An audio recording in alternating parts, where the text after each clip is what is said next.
bonjour à toutes et à tous. Bienvenue, c'est Smart Impact, l'émission de celles et ceux qui font de la transition écologique, énergétique et sociétale un axe fort de leur stratégie. Voici le sommaire. Mon invité, c'est Damien Baldin, directeur général de La France s'engage. La fondation présidée par François Hollande vient de dévoiler 15 nouveaux lauréats, start-up et associations pour un accompagnement de 3 ans et 3 millions d'euros. Le débat de ce Smart Impact sera consacré aux Diversity Days. Bismart est partenaire de l'annuaire Diversity Days, un outil pour ouvrir les métiers de la tech et du numérique, vous verrez. Et puis dans Smart Ideas, on va découvrir ensemble Botaki, finaliste de Créatrice d'avenir l'an dernier. Botaki et ses kits ludiques et pédagogiques pour découvrir la nature. Voilà pour les titres, c'est Smart Impact tout de suite.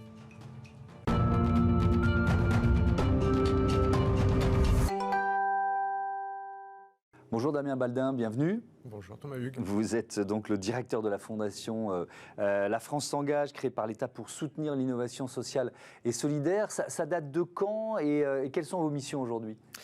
Alors, la fondation n'a pas été créée par l'État, elle a été créée par 4 entreprises, Ouais. une coalition d'entreprises, Ouais. Total Energy, BNP Paribas, Andros et Artemis, qui ont décidé en 2017 de prolonger le programme gouvernemental initié par François Hollande de soutien à l'innovation sociale en fondation reconnue d'utilité publique. Ces missions n'ont pas changé.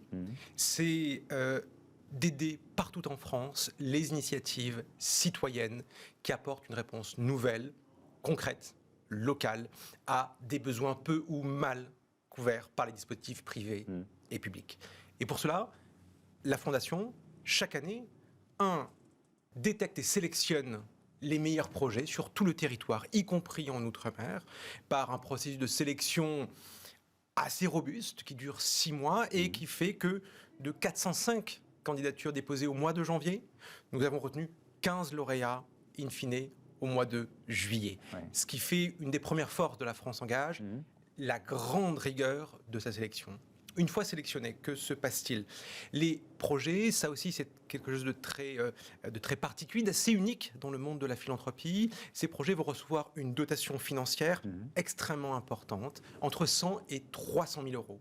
Avec quel objectif ? L'objectif que leur solution locale, qu'ils portent dans tous les champs du développement durable, la transition écologique, l'éducation, la lutte contre la pauvreté, l'alimentation, le logement, que ces solutions qui ont démontré d'un impact local puissent changer d'échelle et puissent essaimer sur d'autres territoires. Et donc, ce soutien financier sur 3 ans, on donne de la confiance, on donne du temps long à ces porteurs de projets, mais le financement ne suffit pas. Il est primordial, évidemment, mais il ne suffit pas. C'est la raison pour laquelle la France s'engage offre un accompagnement premium à ces entrepreneurs sociaux pour répondre à tous les besoins que rencontre un entrepreneur social lorsqu'il change d'échelle, en stratégie, en communication, en structuration RH. Et quand vous dites accompagnement premium, c'est quoi ? C'est du mécénat d'entreprise ? Quelle forme ça prend en fait ? Ça prend la forme d'abord de formation collective sur des sujets transverses à tous ces projets-là, et ça prend la forme d'un suivi individuel du projet. Et nous allons à la fois, justement, c'est la grande force de La France s'engage, mobiliser les compétences de nos entreprises partenaires, qui vont donc pouvoir apporter en mécénat, en pro bono, des compétences à ces lauréats. Et puis, nous allons aussi être en capacité de refinancer sur des enjeux précis. Je prends un exemple. Aujourd'hui, il est essentiel pour qu'un projet puisse grandir, qu'il puisse bien mesurer son impact. Au-delà du financement des 3 ans, nous sommes en capacité de refinancer des projets extrêmement précis qui sont utiles au changement d'échelle. Un exemple très concret aussi du mécénat de compétences, lorsque les 15 lauréats que nous avons retenus, aujourd'hui et jusqu'au mois de décembre, ils vont entrer dans un processus de diagnostic stratégique avec le cabinet de conseil Kearney, qui va consacrer plus de 200 jours de travail à ces lauréats, à l'issue duquel, ils auront un plan de développement stratégique où nous allons, en fonction des besoins prioritaires, pouvoir les accompagner. Donc 15 nouveaux lauréats. Alors il y a plusieurs domaines, l'accès à l'éducation, l'insertion des personnes exilées, l'éducation populaire, des lieux d'accueil inconditionnels pour les plus vulnérables, la transition écologique de l'éducation à l'action et la cause du handicap et de l'accessibilité. Les choix, vous les faites On a vu que le tamis était serré pour choisir ces 15 lauréats. Ça va de l'association à la start-up, c'est très varié en fait. On est dans l'économie sociale et solidaire, c'est ça le principe. Nous sommes dans l'économie sociale et solidaire. Ouais. Pour concourir à la France Engage, vous devez être une association, ou une fondation, ou un fonds de dotation, ou une SCOP et une SIC, ou une ESUS. Ouais. Voilà les critères d'éligibilité en termes de structure juridique porteuse du projet. Et ensuite, dans les choix, vous essayez d'aller là où il y a des trous dans la raquette, en quelque sorte. Est-ce que c'est l'idée ? Il y a 4 critères d'évaluation durant tout le processus. Un, c'est l'innovation sociale et ou environnementale. En quoi ce projet apporte une réponse nouvelle dans les dispositifs habituels. En quoi il est nouveau. Deuxième critère, l'impact social. Quel est son impact sur les bénéficiaires qui aujourd'hui sont dans des situations de vulnérabilité. Troisième critère, la capacité au changement d'échelle. Comment cette structure appréhende son changement d'échelle? Est-ce qu'elle a assez de recul? Est-ce qu'elle a une vision stratégique assez claire? Et enfin, dernier critère qui est l'efficacité démontrée d'un point de vue quantitatif, qualitatif. Et donc nous cherchons justement des structures qui ne sont pas au niveau de l'idéation ou de l'amorçage, mais plutôt au niveau du changement d'échelle. Est-ce que vous diriez que la France s'engage, c'est un peu le chaînon manquant de l'économie sociale et solidaire? C'est-à-dire que j'ai bien compris le principe, mais ça n'existait pas. Parce que je reviens au début, je disais créé par l'État, parce qu'effectivement, il y a une structure initialement créée par l'État à l'époque où François Hollande était président. En 2014. 2014. Et c'est 2017, c'est ça, où ça devient la France s'engage sous sa structure actuelle. C'est le chaînon manquant, on peut dire ça? C'est le chaînon manquant qui permet quelque chose qui est essentiel, qui est justement le changement d'échelle. Quand vous avez créé, je vais prendre un exemple très précis, Nolwenn Fèvre, infirmière en pédiatrie au CHU de Rennes, qui ne supporte plus de devoir gérer l'angoisse des enfants et des parents qui vont être opérés. Rien, aucun dispositif de prise en charge. Qu'est-ce qu'elle décide? Elle décide d'agir, de mettre en place un programme de prise en charge psychologique notamment.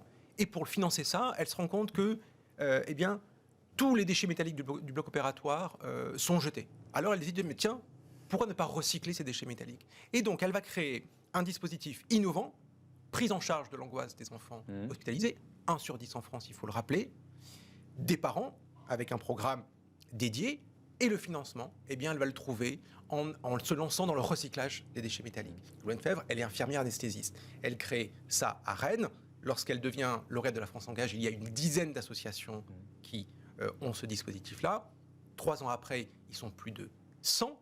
Nolwenn Fèvre, elle n'est pas forcément préparée à devoir faire du recrutement, à devoir structurer, à devoir essaimer. Et c'est là que la France Engage permet à ces entrepreneurs sociaux, parfois malgré eux, de pouvoir porter leurs projets. C'est-à-dire qu'ils seraient restés peut-être un peu cantonnés dans leur ville ou dans leur département. C'est ce qui se passait avant, quoi. Oui, et surtout, il y a aussi en France, vous savez, cet enjeu aussi de cohésion nationale.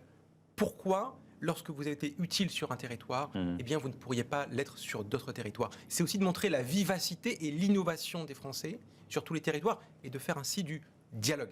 Et alors là aussi c'est très concret, il y a des résultats. L'an dernier vous avez publié une étude menée avec l'agence Phare pour voir comment ça s'était passé depuis 2017 pour une vingtaine de structures accompagnées par la France s'engage. Qu'est-ce qu'il en ressort de cette étude? Il en ressort d'abord un impact direct auprès des structures, puisque en moyenne, les lauréats de la France Engage, sur ces 2 premières promotions, ont doublé leur implantation territoriale et près d'un tiers sont allés à plus de 5 à 13 départements nouveaux. Il y a évidemment un impact indirect qui est celui sur les bénéficiaires. En 3 ans, le nombre de bénéficiaires de nos lauréats a doublé pour atteindre 160 000 bénéficiaires. Et dans le détail aussi, il est important de rappeler d'abord que tous font le constat que sans la France Engage, il n'y aurait pas eu ce changement d'échelle. Je pense notamment à VRAC. En France, 10 millions de personnes vivent sous le seuil de pauvreté. La malnutrition, la mauvaise alimentation est un critère de pauvreté qui accroît les problèmes de santé des populations pauvres. Et VRAC décide de créer dans des quartiers populaires, à Villeurbanne, des coopératives d'achat avec des producteurs locaux. VRAC est repéré par la France Engage.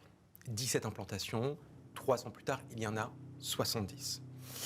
C'est toute une dimension aussi d'impact plus systémique que de rappeler que vous, moi, nous pouvons agir concrètement pour répondre aux défis de demain, du changement climatique et des inégalités de vie. C'est cet impact systémique de rappeler que nous pouvons prendre en main notre destinée et de pouvoir créer et de pouvoir être un entrepreneur au service de l'intérêt général, quelles que soient ses études, quel que soit le lieu où l'on habite et quelles que soient ses origines. Je termine sur les partenaires. Vous avez cité ceux qui sont à l'origine, qui ont créé la France Engage, mais il y en a de nouveaux qui arrivent. Par exemple, j'ai vu Engie, Capgemini, Malakoff Humanis. C'est-à-dire que ça tient par aussi ces grands groupes qui sont derrière vous ?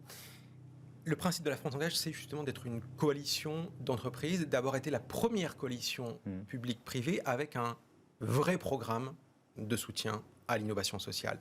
Les entreprises, elles apportent évidemment du financement. Sur les 5 premières années de la Fondation, 65% du financement est assuré par nos entreprises mécènes. Mais elles apportent aussi, c'est ce qu'on disait tout à l'heure, toutes les compétences de leurs salariés, y compris dans la sélection. Le concours de la France Engage cette année, c'était 700 examinateurs mobilisés de janvier à juin. Ces examinateurs, ce sont les collaborateurs de nos entreprises partenaires. Donc être engagé avec la France Engage, c'est évidemment valoriser les compétences concrètes, juridiques, de ressources humaines, de fonctions support des collaborateurs, mais c'est aussi valoriser et mobiliser leur implication dans l'innovation sociale à travers l'évaluation des dossiers. Merci beaucoup Damien Baldin, à bientôt sur Bismart. C'est l'heure de notre débat Bismart, partenaire de l'annuaire Diversity Days.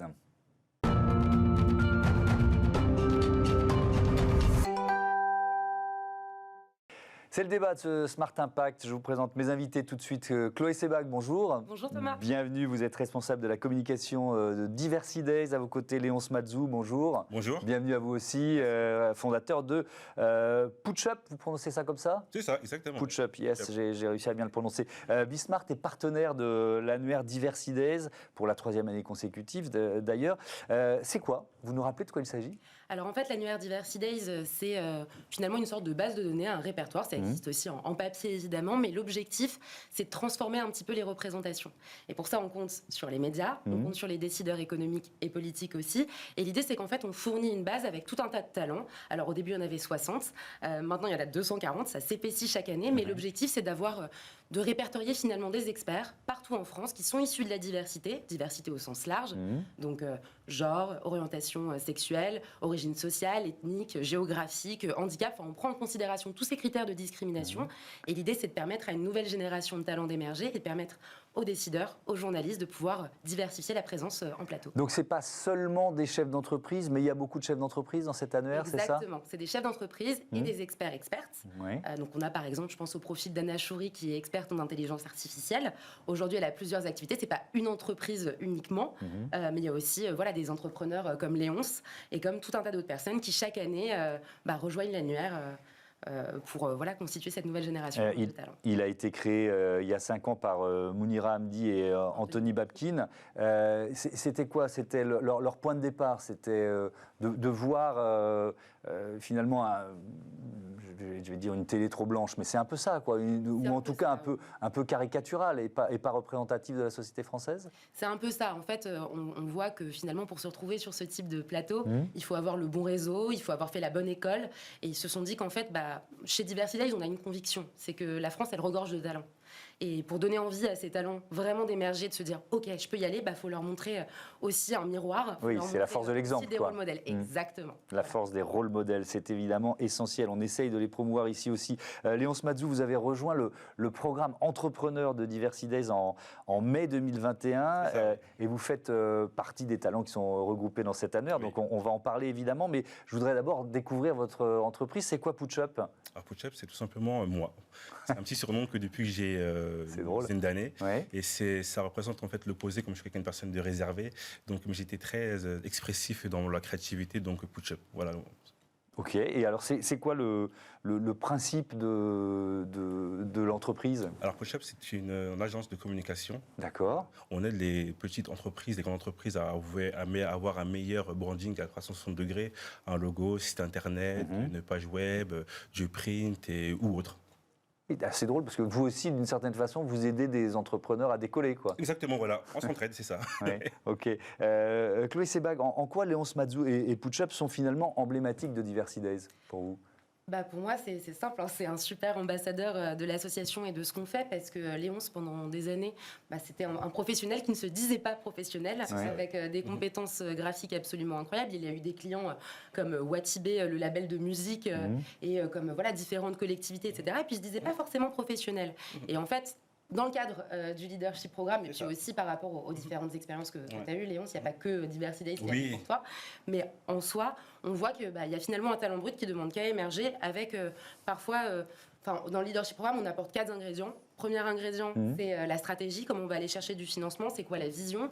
On a un autre ingrédient, c'est le réseau, il y a la communication, et puis il y a un 4e ingrédient, c'est la confiance en soi, qu'on essaye d'apporter, d'insuffler, en montrant qu'il y a des expériences possibles, avec de la rencontre de décideurs aussi, etc. Et donc généralement, on voit que c'est une équation gagnante, parce que il y a des gens aujourd'hui qui profitent des services de Léonce qui, auparavant, n'osaient pas vraiment dire qu'il était... Ça prend combien de temps, ce leadership programme? Alors, c'est entre 120 et 140 heures. Donc, c'est un peu comme une summer school, on va dire. Alors, c'est pas toujours en été, mais on va dire que c'est entre 1 et 2 mois. Et ça se structure en différentes séquences. D'abord, on sélectionne les talents dans le cadre d'un comité de bienveillance qui est fait avec des acteurs locaux et aussi des acteurs nationaux. Ensuite, il y a les 140 heures d'accompagnement. Et puis ensuite, on a un tremplin où on révèle ces talents à la presse, aux décideurs. C'est une soirée qui est toujours très sympa, et qui est toujours pleine d'émotions aussi. Et donc voilà, c'est le moment où finalement les talents se présentent et on rejoint ensuite une communauté. Léonce Mazou, qu'est-ce que cette expérience-là, cet entrepreneur, ce leadership programme, qu'est-ce que ça vous a apporté? C'était une expérience formidable. Moi, ça m'a apporté plus de confiance en moi, même si j'étais déjà confiant. Ça permet aussi d'avoir une visibilité sur mon entreprise, mon business aussi, voir plus clair. Et surtout en termes de qualité de formation, les interventions qu'on a eues, les leaderships, on voit les exemples, et d'autres aussi personnes exemplaires à notre métier. Et ça a vraiment porté une sérénité, le réseau, comme disait tout à l'heure Chloé, le réseau, la confiance en soi qui est vraiment primordial pour un entrepreneur, parce que il faut démarcher, il faut pouvoir se transmuter, vraiment progresser. Donc Diversity m'a apporté vraiment cette confiance et ce regard nouveau sur mon métier. Et on parle de rôle modèle. Est-ce que vous sentez prêt aussi à jouer ce rôle auprès des autres? Vous voyez ce que je veux dire? Parce que Chloé parlait d'ambassadeur. Quand on est ambassadeur, ça veut dire quoi? Quand on est ambassadeur, c'est que maintenant nous sommes quasiment experts, matures sur notre projet. Donc on peut maintenant transmettre notre expérience, notre réseau, surtout notre regard pour les différents projets avec les collaborateurs. Donc c'est très important de pouvoir transmettre. On a reçu, à nous maintenant de transmettre aussi aux autres. Est-ce que ça vous a ouvert des marchés aussi, cet annuaire et puis ce leadership programme? Avec le tremplin, bien sûr, effectivement. J'ai une exposition dans ma ville devant 400 personnes. J'ai des retombées locales, départementales, surtout nationales, grâce à cette expérience qui est pleine d'émotions, où on s'exprime vraiment dans tout le monde entier, sur la ville, et ça apporte beaucoup vraiment au business. Il y a eu combien de personnes accompagnées comme ça par ce leadership programme? Alors il y en a eu 240. On est allé dans plusieurs régions en France. On est allé en Occitanie, on est allé dans les Hauts-de-France. C'est quelque chose qui depuis 2017 se développe. C'était le premier programme de Diversity Days. Donc on a maintenant une communauté de presque 240 entrepreneurs accompagnés. Et l'ambition, c'est dans les 2 ans, avec l'horizon des Jeux Olympiques et Paralympiques, d'en accompagner 200 de plus dans 10 régions françaises.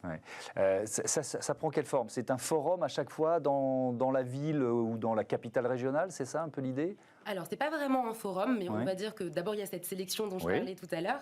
Et puis, en fait, il y a toute une durée d'accompagnement. Évidemment, avec le Covid, etc., c'est un programme qui, à la base, était très physique, très présentiel, qui maintenant est à la fois en présentiel et en distanciel. Ça permet aussi à plus de personnes de participer. C'est des promos qui sont entre 10 et 15 personnes. Et donc, du coup, à la fin, il y a un événement qui ressemble un petit peu à un forum. D'accord.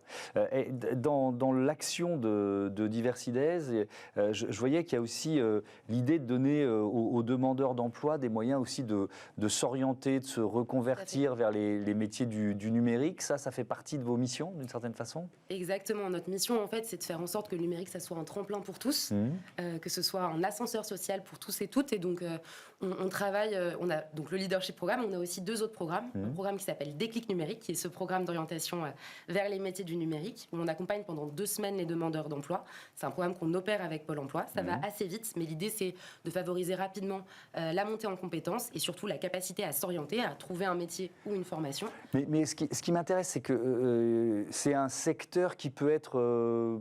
je sais pas, intimidant. Je cherche à comprendre pourquoi il n'y a pas plus de diversité finalement dans ce secteur aujourd'hui. C'est un secteur effectivement qui peut être intimidant, mais c'est un secteur aussi où il y a beaucoup de croissance. Et donc il faut s'autoriser. Il faut s'autoriser à le faire. Et parfois, c'est une mauvaise connaissance tout simplement de ces secteurs-là. Le programme Déclic Numérique, on a 50% de personnes de plus de 40 ans qui y participent. On pourrait se dire que c'est finalement que ceux qui ont entre 20 et 30 ans qui disent ça, mais pas du tout. En fait, les plus de 40 ans, ils peuvent participer. On a aussi beaucoup de plus de 50 ans. On a plus de la moitié des participants qui sont des participantes. Donc voilà, on voit bien que quand on donne les bons outils, quand on donne la possibilité de comprendre comment fonctionnent ces métiers, comment on peut s'orienter, en fait, les gens, ils y vont. Il y a aussi le programme Take Your Place, c'est ça ? Exactement. Alors, c'est quoi le principe de Take Your Place ? Alors, Take Your Place, ça part aussi du constat que la tech manque de diversité. Oui. Et donc, du coup, l'objectif avec Take Your Place, c'est un mouvement qu'on a cofondé avec la fondation Mosaïque. Et l'objectif, c'est d'accompagner les startups pour qu'elles modifient un petit peu leur manière de recruter. Les grands groupes, ils ont déjà parfois les outils, les personnes pour les aider. Et là, on a commencé à développer avec la fondation Mosaïque ce programme qui va aller donner les bonnes astuces, des ateliers, des candidats aussi. On source des candidats qu'on propose directement aux startups. Et puis, il y a aussi une fédération de bonnes pratiques, parce que si l'écosystème veut changer, il faut qu'on y soit tous ensemble. Évidemment, partager les bonnes pratiques, ça doit être une des phrases que je prononce le plus dans cette émission. Léonce Mazou, c'est quoi les perspectives de croissance pour PodChop aujourd'hui ? C'est d'évoluer, faire de plus en plus de rencontres, travailler à l'échelle nationale, à l'échelle internationale, faire des rencontres et travailler dans différents secteurs d'activité qui changent, de l'entrepreneur, la TPE, la PME, les collectivités. On fait tout. Ouais. Vous êtes tout seul aujourd'hui ? Vous avez des salariés avec vous ? Comment vous fonctionnez ? Avec moi, j'ai un apprenti depuis le mois de janvier. Donc j'ai pu embaucher mon premier apprenti, première fois. C'est déjà une belle étape. Exactement, que je peux travailler avec quelqu'un d'autre, déléguer, partager, échanger surtout. Et puis voilà. Bon. Pour terminer, Chloé Sebag, il y a différentes sessions, c'est ça ? Donc on peut s'inscrire. Je ne sais pas, il y a peut-être des gens qui nous regardent et disent, mais ça m'intéresse, Diversidays. Absolument. Ce que je conseille à tout le monde, c'est d'aller s'inscrire sur le site, de s'inscrire à la newsletter ou tout simplement guetter sur les réseaux sociaux. On va faire des annonces à partir du mois de septembre. Il va y avoir plusieurs autres éditions du Leadership Programme. Il y a régulièrement des nouvelles éditions de Déclic Numérique. Et puis on a beaucoup d'actualités. Donc voilà, il ne faut pas hésiter à s'inscrire sur les réseaux de Diversidays ou à notre newsletter. Et comme ça, vous serez tenu au courant. Et par définition, il n'y a pas de profil type, puisqu'on est dans la diversité absolue. Tout le monde peut se sentir concerné, c'est ça l'idée. Exactement. C'est un message important. Diversité au sens large, si vous venez de zone rurale, si vous venez de quartier prioritaire de la ville, si vous êtes en situation de handicap, si vous êtes une femme. En fait, il y a un Français sur 2 qui craint d'être discriminé en France aujourd'hui. Donc les critères de discrimination, ils sont nombreux. Il ne faut surtout pas s'interdire. Et il faut surtout nous envoyer la candidature, parce que nous, on regarde, on est toujours à la recherche de nouveaux profils, de nouvelles personnalités, de nouveaux projets. Voilà, on est très curieux et curieux. Merci beaucoup. Merci à tous les deux d'être venus nous présenter l'annuaire Diversidays, dont Bismart est avec fierté partenaire. On passe à Smart Ideas et la bonne idée du jour est signée Botaki.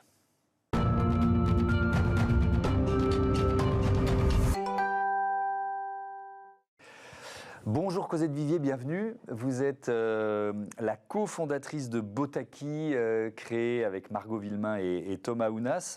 Et avec quelle idée de départ ? Racontez-moi le point de départ. Alors, chez Botaki, en fait, c'est parti du constat que la société est de plus en plus urbaine et que malheureusement, les enfants ont une vision industrielle de leur alimentation et sont déconnectés de la nature. C'est assez incroyable, mais aujourd'hui en France, il y a 30% des enfants de 8 à 12 ans qui ne savent pas identifier un poireau ou une courgette, et un enfant sur 4 qui ne sait pas que les frites viennent des pommes de terre. Un enfant sur 4 de cet âge de 8 à 12 ans, c'est ça ? C'est incroyable. D'accord. Et donc, j'imagine que dans certains autres pays, ça doit être encore pire. Et donc, nous, on a souhaité, avec Botaki, s'engager sur cette cause-là, donc la cause de la connexion des enfants à la nature, des enfants qui représentent le monde de demain, puisque c'est les futures générations.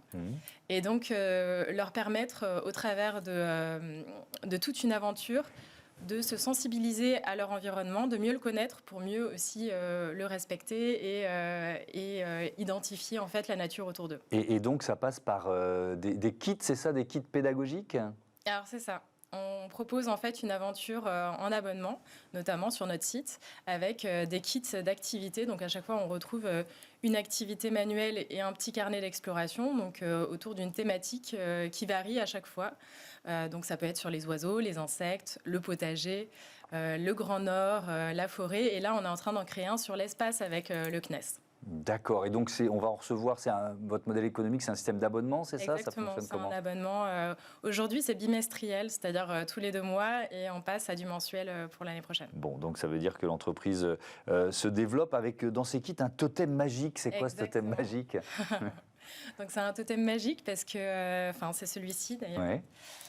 Donc c'est un objet que l'on plante dans la terre et qui va permettre aux enfants de suivre l'état de santé de leurs plantes au travers d'un petit avatar virtuel dans l'application. Donc il y a 4 capteurs, donc c'est un objet connecté avec un capteur d'humidité ici, nutriments, luminosité et température qui vont permettre de suivre les 4 besoins des plantes. Et donc de voir aussi l'impact que l'enfant a sur son environnement. Donc ça lui permet de voir que par exemple si sa plante a besoin d'eau, s'il l'arrose, le Botaki réagit directement. Alors vous êtes venu avec un kit qui est un peu particulier. Pourquoi? Expliquez-moi. Alors ce kit, c'est un kit qui vient d'être sorti et qu'on a lancé avec Nathan Pédagogie, donc c'est une coédition. Et c'est un kit qui est dédié aux écoles, donc pour leur permettre de connecter les élèves à la nature avec les sujets de la biodiversité, la pollinisation. On a des graines à planter, donc des graines de radis et de salade. Et on a aussi un hôtel à insectes à fabriquer avec tout un apprentissage en fait autour des insectes. Et donc c'est un kit qui a été qui a été écrit aussi par une ancienne institutrice et directrice d'école. Donc ça veut dire que ça va être distribué dans combien d'établissements? Ça va être un outil pédagogique pour les instituteurs et les institutrices. C'est ça l'objectif. Ouais.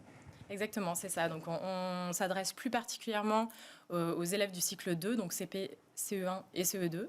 Et c'est un kit qui initialement en fait initialement on a fait en fait une expérimentation sur plusieurs mois au sein d'une trentaine de classes. Et donc, on a testé les kits Botaki, donc les kits grand public, et on s'est rendu compte de certaines choses. Donc, pour adapter notre offre aux écoles, on a co-créé avec les enseignants et les élèves aussi, ce nouveau kit qui s'adresse aux écoles. Botaki, c'est une marque engagée. Comment ils sont fabriqués où? Comment vos kits pédagogiques? Alors, tous nos kits, on a un réel engagement pour la planète et donc les enfants, comme je le disais tout à l'heure. Et donc, nos kits sont fabriqués en France, ils sont éco-conçus. On fait attention à créer de l'impact tout autour de notre business modèle. Et donc, on fait appel aussi à un ESAT qui emploie des personnes en situation de handicap pour l'assemblage des kits. Est-ce que, d'une certaine façon, vous en profitez pour faire la promotion d'une agriculture raisonnée ou biologique dans ces kits? Alors, oui, c'est certain. Enfin, nous, quand on parle de potager, on parle de permaculture. On propose des graines bio, des graines qui sont reproductibles aussi, c'est-à-dire qu'on peut réutiliser les graines des fruits qu'on récolte, ce qui n'est pas le cas, ce qui n'est pas toujours le cas. On parle des fruits et légumes de saison, évidemment.